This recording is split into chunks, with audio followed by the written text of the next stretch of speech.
তীব্র গরমে পানীয় জলের সমস্যায় নাজেহাল রোগী ও রোগীর পরিজনরা।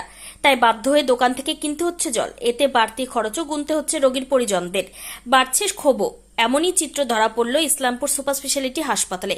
জানা গিয়েছে, ইসলামপুর সুপার স্পেশালিটি হাসপাতালে এই সুপার স্পেশালিটি হাসপাতালে শুধুমাত্র প্রসূতি মায়েদের চিকিৎসা হয়।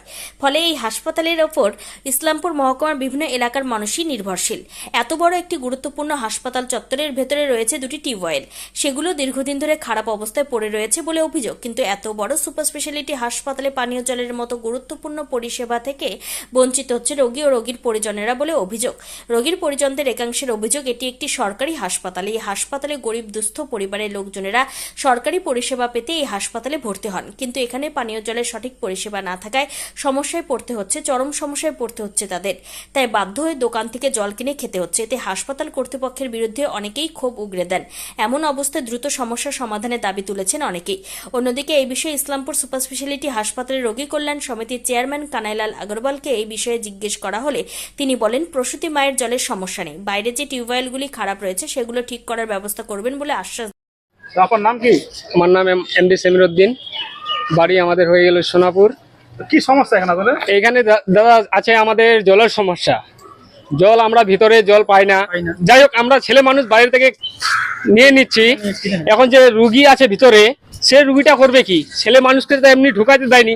সবসময় রাত্রে একটু রাত্রে আমাদের অসুবিধা হয়, মেয়েরা তো রাত্রে বাইরে যাইতে পারবে না, ভিতরে একটুকু জল নাই। যাই হোক, জলটা মনে করো বাইরে থেকে কোথায় থেকে আমরা এমনি ফ্রিতে নিয়ে আসলাম। এখন রাত্রে কোথায় পাবো? রাত্রে তো দোকান খুলে থাকে না। ভিতরের জন্য এই জলটা যদি আমরা ভিতরে পাইনি তাহলে কতটা সুবিধা হবে। এখান থেকে আমরা জল কিনে নিয়ে যাচ্ছি, এটা হলো ফ্রি হাসপাতাল, ফ্রি হলো না।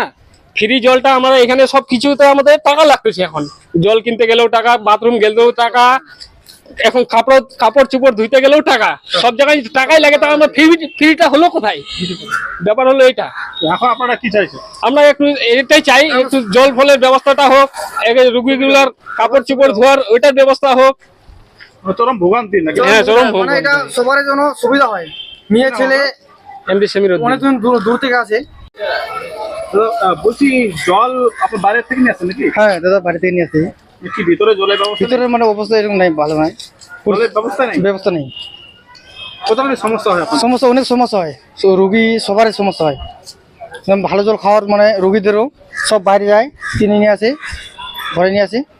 বাইরে নিতে গেলে 10 টাকা 20 টাকা ভালো জল খেতে গেলে। আর এরকম মানে আসলে কোনো নেই, অবস্থা জলের ব্যবস্থা নেই। বাথরুম ভিতরে গেলে 10 টাকা, বাইরে গেলেও এখানে 10 টাকা। চরম ভোগান্তি আপনার। ভোগান্তি। হ্যাঁ, কি চাইছেন এখন? আমরা চাই এখানে মানে ভালো হোক, একটু বাথরুমের জলের ব্যবস্থা ভালো, কল হোক। বাইরে একটা হাসপাতাল, এটা তো না, এটা তো আমরা জানি দাদা, এটা এত বড় কোম্পানি একটা হাসপাতাল, তা আমরাও যাই বাথরুম হোক, জলের ব্যবস্থা হোক ভালো, খাওয়ার রোগীদের এই গরমের মধ্যে চরম সমস্যা। সমস্যা। কি নাম আপনার? দীপক বর্মন। দিনের বেলায় কি বলবেন? আমি এখনই এস্টার্ন সুপারের কথা বললাম। উনি বলছেন যে পাইপলাইনের একটু প্রবলেম ছিল, ওটা আমি ঠিক হয়ে গেছে। কিন্তু প্রিমিসেসের বাইরে দুটো টিউবওয়েল আছে, একটা দেখলাম মার্ক 2 টিউবওয়েল আছে, একটা নর্মাল টিউবওয়েল আছে।